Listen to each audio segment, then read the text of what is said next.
सौरभ एक गरीब घर का लड़का था, जबकि नंदिनी अमीर घराने की बेटी थी। दोनों में प्यार हुआ और दोनों ने परिवार वालों की मर्जी के खिलाफ जाकर एक दूसरे से शादी कर ली। दोनों की मुलाकात कॉलेज में हुई थी। सौरभ एक नेक दिल इंसान था, जिसका दिल देखकर नंदिनी को उससे प्यार हो गया। नंदिनी, समझो मेरी बात को। तुम एक अमीर घर की लड़की हो और मैं ठहरा एक गरीब दर्जी का बेटा। ये समाज क्या कहेगा? मुझे समाज की बिल्कुल भी परवाह नहीं है सौरभ। नंदिनी ने किसी की भी परवाह नहीं की और सौरभ के साथ जाकर कोर्ट मैरिज कर ली। जब इस बात का पता नंदिनी के पिता धनपत को चला तो वो बहुत गुस्सा हुए। आखिरकार भागी गई उस गरीब के साथ। मैं भी देखता हूँ कब तक उस गरीब खाने में रह पाएगी। उसके परिवार में उसके पिता और उसके 2 भाई थे। बड़ा भाई और भाभी नंदिनी को पसंद नहीं करते थे, क्योंकि उसके पिताजी उस पर खूब पैसा बहाते थे। नंदिनी के भाग जाने से वो दोनों बहुत खुश हुए। अच्छा ही हुआ जो भाग गई। अब प्रॉपर्टी में से उसको कुछ हिस्सा तो नहीं देना पड़ेगा। जबकि छोटे भाई सचिन को उसके भाग जाने से बड़ा दुख हुआ। वो नंदिनी को अपनी मां की तरह प्यार करता था। उधर नंदिनी ब्याह कर ससुराल पहुंची, जहां उसकी सास और ससुर ने उसका स्वागत किया। बहू, आओ, हमारे गरीब खाने में तुम्हारा स्वागत है। तुम हमारे साथ इस गरीब खाने में रह तो लोगी ना? हाँ माँ जी, और ये गरीब खाना नहीं, मंदिर है, जहां आते ही इतना सुख शांति का आभास हो रहा है, वरना मेरे घर के बड़े कमरों में तो बस कलेश ही होता रहता था। नंदिनी ने कुछ ही दिनों में अपने ससुराल वालों का दिल जीत लिया। 3 साल हो गए, लेकिन नंदिनी अपने परिवार वालों से मिल नहीं पाई। उधर उसके पिता उससे ज्यादा नाराज नहीं रह पाए और उसके पिता ने फोन कर उसे मिलने के लिए अपने मायके बुला लिया। अपनी सास से परमिशन लेने के बाद नंदिनी अपने मायके पहुंची। बेटी, मेरी बच्ची, कैसी है तू? बिल्कुल ठीक हूँ पापा। आप कैसे हो? आपकी बहुत याद आती थी। मुझे भी बेटी। नंदिनी को देखकर उसका छोटा भाई बहुत खुश हुआ, लेकिन उसका बड़ा भाई और भाभी बिल्कुल भी खुश नहीं हुई। आ ही गई वो उठा के, गरीब कहीं की। अरे आएगी कैसे नहीं? इसे प्रॉपर्टी में हिस्सा जो चाहिए। इसे तो पता है इसका पति पूरी उम्र लगा के भी इतने पैसे नहीं कमा सकता। तभी सेठ ने रोमा से कहा, बहू, यहाँ खड़ी खड़ी हमारा मुंह क्या देख रही हो? जाओ और मेरी बेटी के खाने का इंतजाम करो। हाँ पापा, मुझे बहुत जोरों की भूख लगी है। उसकी भाभी मुंह सड़ाते हुए खाना बनाने चली गई। खाना खाने के बाद नंदिनी अपने कमरे में गई, जहां उसने देखा वो कमरा तो कबाड़ खाना बन चुका है। पापा, मेरे जाने के बाद मेरे कमरे का ये क्या हाल कर दिया? तभी उसकी भाभी कहती है, हाँ तो दूसरे कमरे में जाकर सो जाओ। वैसे भी ये तुम्हारा ससुराल नहीं है जहां एक ही कमरे में सब सो जाएं। ये बात सुन नंदिनी को बहुत दुख हुआ और उसे सारी रात नींद नहीं आई। अगले दिन नंदिनी की भाभी ने उससे कहा, देखो ना नंदिनी, कितने बर्तन हैं, जरा धो दो प्लीज। आज हमारी मेड छुट्टी पर है और वैसे भी तुम्हें तो बर्तन धोने की आदत होगी ना। नंदिनी बर्तन धोने लग गई और उसकी भाभी आराम से बैठकर टीवी देखने लगी। देखा कैसे नौकरानी बना दिया तुम्हारी बहन को। लेकिन इससे क्या होगा? जो करना है जल्दी करो, नहीं तो पता चले ये हमेशा के लिए यहीं बस गई। फिर नंदिनी की भाभी रोमा ने एक प्लान बनाया। उसने अपने ससुर के लॉकर की चाबी चुपके से उठा ली और फिर दोपहर के समय उनकी तिजोरी से सोने के बिस्किट और कुछ कैश निकालकर नंदिनी के बैग में ले जाकर छुपा दिए। कुछ कैश रोमा ने अपने पास भी रख लिया। ये कुछ कैश मैं रख लेती हूँ, वैसे भी सारा इल्जाम तो उस गरीब नंदिनी पर ही जाएगा। फिर रोमा ने जानबूझकर तिजोरी को खुला छोड़ दिया। सेठ धनपत जब वहां आए तो तिजोरी को खुला देखकर जोर से चिल्लाने लगे, अरे, मेरी तिजोरी से सोने के बिस्कुट और पैसे कहाँ गए? पूरे 20 लाख कैश था। पिताजी, इस घर में हम सब अमीर हैं, हमें पैसों की चोरी करने की जरूरत नहीं है। जरूरत तो गरीब घर की आई हुई चोरनी को है। हमें अभी इसके कमरे की तलाशी लेनी होगी। नहीं पापा, भाभी झूठ कह रही है, मैंने कोई चोरी नहीं की है। रोमा नंदिनी का बैग लेकर चेक करने लग जाती है। ये देखो पिताजी, आपकी बेटी ही चोरी निकली। अपने अमीर मायके से चोरी करके अपने गरीब ससुराल लेकर जा रही थी। लेकिन तभी वहां सचिन आता है। पापा, भाभी झूठ कह रही है और नंदिनी दीदी सच। ये रहा उसका सबूत। दरअसल रोमा जब चोरी कर रही थी तो सचिन ने अपने फोन के कैमरे में सब रिकॉर्ड कर लिया था। अब सब कुछ दूध का दूध पानी का पानी हो चुका था। और तो और पापा, भाभी ने तो कुछ कैश खुद के पास भी रख लिया है। तुम तो इस घर में रहने के लायक भी नहीं हो। निकल जाओ मेरे घर से। मेरे साथ आपका बेटा भी इसमें शामिल है। पिताजी, अपने बेटे की खातिर हमें माफ कर दीजिए। जानता हूं, निकल जाओ तुम दोनों मेरे घर से। मैं तुम दोनों को अपने घर और जायदाद दोनों से बेदखल करता हूँ। सेठ धनपत ने दोनों को घर से बेदखल कर दिया। फिर सेठ धनपत ने अपनी बेटी से माफी मांगते हुए उसे और उसके ससुराल वालों को हमेशा के लिए अपने पास रहने के लिए बुला लिया। अब सब खुशी खुशी साथ में रहने लगे।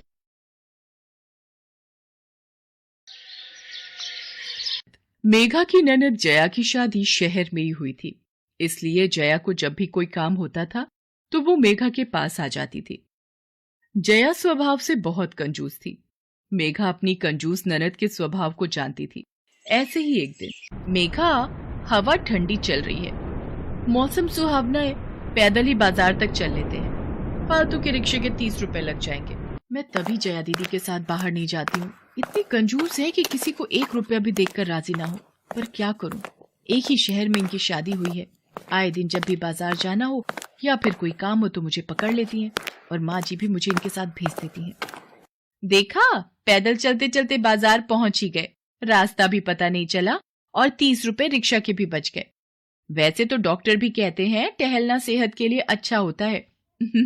इसी बहाने हम लोगों का टहलना भी हो गया। इतनी दूर पैदल चला कर ले आई हैं गर्मी में और कह रही हैं रास्ते का पता ही नहीं चला। पता नहीं इतना पैसा लेकर कहाँ जाएंगी। अरे किस सोच में पड़ गई मेघा, चल साड़ी की दुकान पर चलते हैं। भैया साड़ी दिखाना जरा। कुछ देर बाद, बहन जी, पिछले आधे घंटे से मैं आपको साड़ियां दिखा रहा हूं। है 50 साड़ी मैंने खोलकर आपके आगे रख दी हैं। आपने एक भी पसंद नहीं की है। मेरे और भी ग्राहक खड़े हैं, जल्दी कीजिए जो भी आपको लेनी है। अरे भैया, जब तक कोई पसंद नहीं आएगी कोई जबरदस्ती थोड़ी खरीद लूंगी। एक तो वैसे ही आप हर साड़ी पर 200-300 रुपए ऊपर ही बता रहे हैं। चल मेघा, हम कहीं और से ले लेंगे।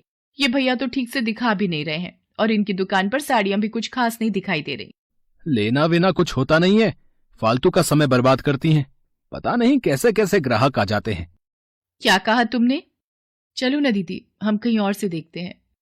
ये दुकानदार ही गलत था। ये जानता नहीं कि मैं कितने पैसे वाली हूँ, इसकी पूरी दुकान खरीद लूं। कोई मैं कंजूस थोड़ी हूँ जो इतना बोल गया। मैं भी तो बाजार खरीदारी करने के लिए ही निकली हूँ। कहाँ फंस गई मैं इन कंजूस के चक्कर में। मेरा आधा दिन खराब कर दिया है इन्होंने। बाजार ले आती हैं, कुछ खरीदना होता नहीं है, 10 दुकानों पर और घुमा घुमा कर मेरे पैर दर्द करवा दिए। भूख भी बहुत तेज लग रही है। सामने गोलगप्पे की दुकान दिखाई दे रही है। पूछने में क्या जाता है, वैसे खाएंगी तो ये है नहीं, साफ मना कर देंगी। मैं अकेली ही खा लूंगी या तो। जया दीदी आओ ना, सामने गोलगप्पे वाले का ठेला है, चलकर गोलगप्पे खाते हैं। हाँ, भूख तो मुझे भी लगी है। चल तू मेरे साथ बाजार आई है तो मेरी भी एक शर्त है, गोलगप्पे के पैसे मैं ही दूंगी। ये आज सूरज किधर से निकल आया? ये मुझे बोल रही है कि गोलगप्पे के पैसे ये देंगी। चलो देखती हूँ कितने खिलाती हैं। भैया जरा गोलगप्पे खिलाना। मेघा और जया बाजार में गोलगप्पे खाने लगती हैं। कुछ देर बाद, कितने पैसे हुए भैया? दोनों की 2-2 प्लेटें हो गई हैं। टोटल 80 रुपए हो गए, आप दोनों के मिलाकर। भाई तूने गोलगप्पे कम खिलाए हैं और तू कह रहा है कि 2 प्लेट हो गई। क्यों मेघा, तूने गिने थे क्या? मैंने तो मुश्किल से 3 ही खाए होंगे। तूने कितने खाए? मैंने गिने नहीं, बस खा लिए थे। मुझे याद है मेरे 3 ही हुए थे। चल अच्छा, एक मीठी दही और सॉट की पापड़ी दे दे भाई। अरे मेरे पास तो टूटे हुए पैसे नहीं है, 500-500 के ही नोट हैं। एक काम कर जया, गोलगप्पे वाले को तू दे दे 80 रुपए, मैं तुझे घर जाकर दे दूंगी। बेकार में 500 का नोट खुलवाया तो सारे पैसे खर्च हो जाएंगे। दीदी रिक्शा कर लेते हैं, सामान भी है हाथ में।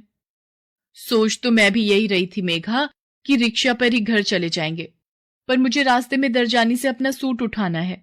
बहुत दिनों का सिलने के लिए दिया हुआ है और उसका घर पतली गली में है।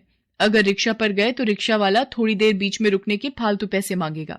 एक काम कर, हम पैदल ही धीरे धीरे चलते हैं, अपना सूट भी उठा लूंगी और घर भी पहुंच जाएंगे। मेघा कुछ बोल नहीं सकती थी, आखिर जया उसकी बड़ी ननद थी, उसके आगे वो कैसे बोलती, इसलिए वो चुपचाप घर वापस आ गई। क्या हुआ मेघा, पैरों में दर्द है क्या? माँ, मेघा के पैरों में दर्द मेरे कारण ही हुआ है। रास्ते में मैं सोच रही थी कि रिक्शा कर लेती हूँ, पर कोई रिक्शा ही नहीं मिला, इसलिए मेघा और मैं पैदल ही घर आ गए। शायद इसी वजह से ये थक गई है। नहीं नहीं माँ जी, ऐसी कोई बात नहीं है, आप दोनों बैठो, मैं चाय बना कर लाती हूँ। क्या हुआ मेधा, शॉपिंग कराई दीदी के साथ? अरे भाई इतना गुस्से में क्यों, क्या हुआ? वही रोज की कहानी। सचमुच इतनी कंजूसी करती हैं दीदी। इनके साथ बाजार जाओ तो दिमाग खराब हो जाता है। मेधा, जया दीदी आज से नहीं, बचपन से ही बहुत कंजूस रही हैं। एक बार तो जब हम और मदन चाचा के बच्चे एक साथ रहते थे, एक दिन चाचा जी ने सबको बर्फी का टुकड़ा दिया। हम सब बच्चों ने एक ही बार में पूरा पीस खा लिया और जया दीदी ने उस बर्फी के टुकड़े की गोलियां बनाकर रख ली। पूछने पर बोली, ऐसे बर्फी ज्यादा दिन तक चलेगी। फिर तो जया दीदी कंजूस नहीं महाकंजूस है। चलो अब मुझे चाय ले जाने दो, नहीं तो आवाज लगा देंगी अभी तक चाय क्यों नहीं आई। मेघा सबके लिए चाय ले जाती है। तभी जया एक पर्चे पर कुछ लिख रही थी। ये ले, पहले चाय तो पी ले, मेघा ले आई है, बाद में हिसाब लिखती रहना। माँ थोड़ी देर रुको, एक हफ्ता ही बचा है कंचन की सगाई को, अभी आकर बोलेगी कि कुछ इंतजाम नहीं हुए। जया दीदी, लगता है आप मेरी ही बात कर रही हो। मुझे पता है आपने आज भी कुछ नहीं खरीदा होगा, खाली दुकानें घूम कर ही घर वापस आ गई होगी। इतनी कंजूसी क्यों करती हो दीदी?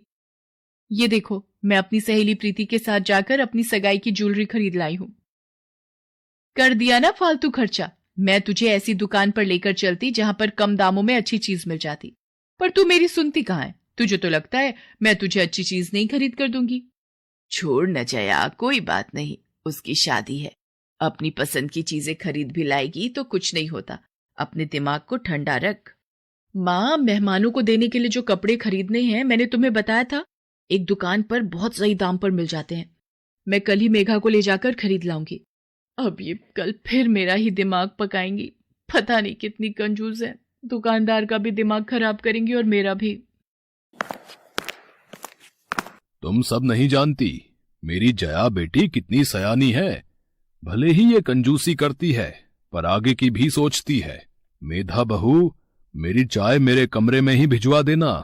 क्या हुआ पापा, आप बाजार से आकर सीधा अपने कमरे में आ गए? किशोरी अंकल जी से कुछ बात हुई आपकी?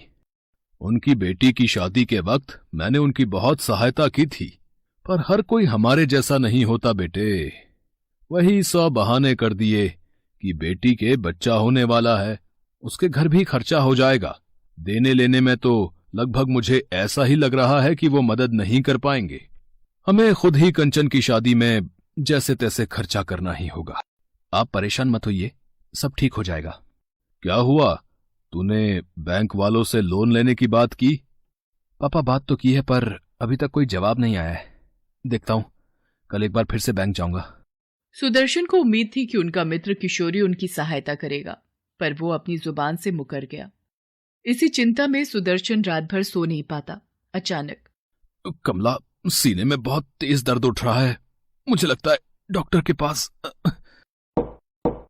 राजेश बेटा, मेघा बहू, तुम्हारे पिताजी के सीने में बहुत दर्द हो रहा है, उन्हें अस्पताल ले जाना होगा।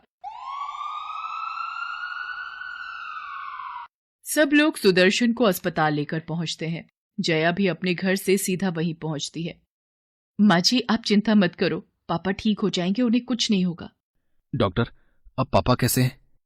देखिए, सुदर्शन जी को हार्ट अटैक आया है, हमें जल्दी ही इनकी हार्ट सर्जरी करनी पड़ेगी। आप रिसेप्शन पर पैसे जमा करवा दीजिए। इतने पैसे कहां से लाऊंगा, कुछ समझ में नहीं आ रहा है। राजेश, क्या हुआ? मेरे भाई चिंता में क्यों पड़ गया? मुझे पता है कंचन की शादी के खर्च के लिए भी तेरे जुड़े पैसे लग गए हैं। तो बिल्कुल चिंता मत कर, मैं हूं ना, ये ले मेरा कार्ड। जया दीदी, आप अपना कार्ड दे रहे हो? तो क्या मैं इस घर की बेटी नहीं हूं? तुम दोनों से बड़ी हूं, इसलिए ये मेरा फर्ज है। इस वक्त पापा की हार्ट सर्जरी जरूरी है।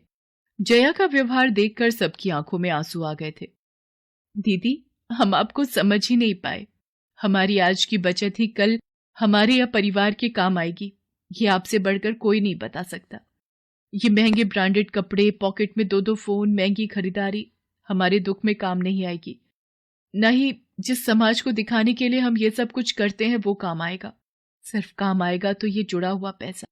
जया एक समझदार बेटी ही नहीं, एक समझदार पत्नी भी है। I am proud of you Jaya. और फिर कहीं ना कहीं जया की कंजूसी समझदारी साबित होती है। कुछ दिनों बाद सुदर्शन की तबीयत ठीक हो जाती है और कंचन की शादी भी बहुत धूमधाम से हो जाती है। मेघा ये जान गई थी कि उसकी बड़ी ननद जया भले ही कंजूस थी, पर उसके कंजूस व्यक्तित्व में कहीं न कहीं एक अच्छा इंसान भी छुपा हुआ था। Best buddies. Hello friends, Thanks for watching this video. अगर आपको ये वीडियो पसंद आया है तो प्लीज लाइक, सब्सक्राइब, कमेंट्स करें इस वीडियो पर और हाँ, शेयर करना भी ना भूलें। और भी मजेदार वीडियो देखने के लिए नीचे दिए गए बेल आइकॉन को दबाएं। देखते रहिए बेस्ट बडीज।